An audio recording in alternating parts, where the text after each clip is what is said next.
Hi, I'm Heather, and this is Mod 4. The KISA, I think that's how you say it out there in Candace, district level accreditation system is not what we use here. I am from New Jersey.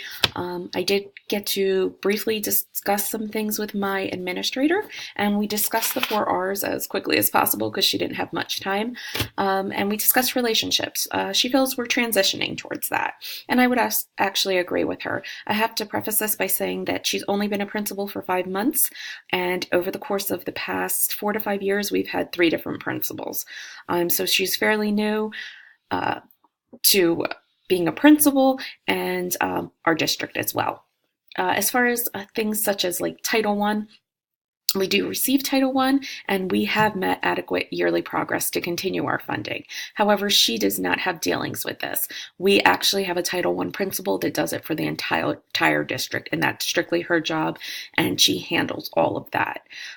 As far as our principal, she definitely has reached out more than any other principal that I've seen. She sends reminds, she sends letters home, she sends newsletters, both a newsletter to the staff and a newsletter to the parents. She has had maybe 1 or 2 parent meetings, but they were basically the introduction to the school year. She does provide data-driven professional development. Problem with that is some of the data has come from previous principals or the previous principal, and not stuff that she has initiated. As far as relevance, again, this is something that's transitioning. I know relevance discussed learning communities, and back about 8 years ago, we actually did have learning communities, and it dissolved. It didn't work out for whatever the reasons were. I was not part of the high school at that time, so I don't have a whole lot of detail on that, and nor did she. Responsiveness. Again, this is something else that's transitioning and even maybe modeling somewhat. She does promote, is trying, I should say, to promote a good climate. I know the district does promote a fairly good climate, and she's trying to get people responsible and involved in learning to, help the learning process and the community as well. As far as rigor, she felt we were more implementing this. I guess because she does have a lot of professional development, but this is kind of district wide. It's not something that she created herself. We have professional development once a month, school based, and then we have district maybe 3 times a year, and then the district also provides us with online videos once a month that we have to view. As far as such things as career and tech ed, we have a lot of this. We definitely are expanding, and I think we have one of the biggest programs as far as career and technical education, and it is highly recommended in our area to go to our school for that. Moving right along, is my building a model institution or is it just beginning? Well, with her just coming in and only being 5 months fresh, I would say that we're just beginning. I think when I was in high school, I kind of felt like it was a model building, but it may not have been. I was just a kid, so maybe I didn't see all the things that needed to be there. However, now it is definitely just a model building. Or, I'm sorry, just beginning. As far as principal's leadership style, she felt she was more path goal oriented, where she was motivating and empowering. I think she believes that, and I think she wants that for us.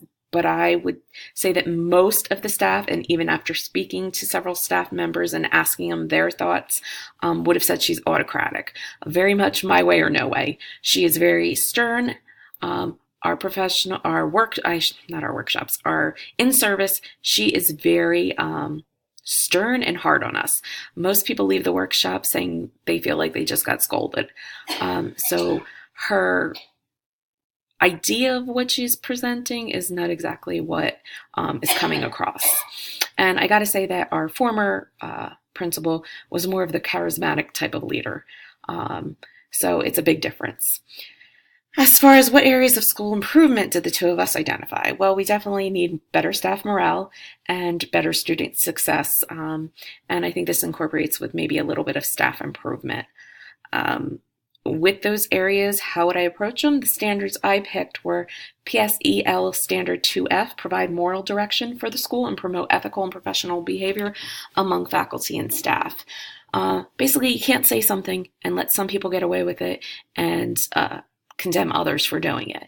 You have to stand by what you say and enforce it to all. Doesn't matter if they are people that are the best teachers in the world. If they're doing something that you asked us not to do, then you have to keep it equal. The next one was PSEL Standard 6H, promote the personal and professional well-being and work-life balance of faculty and staff.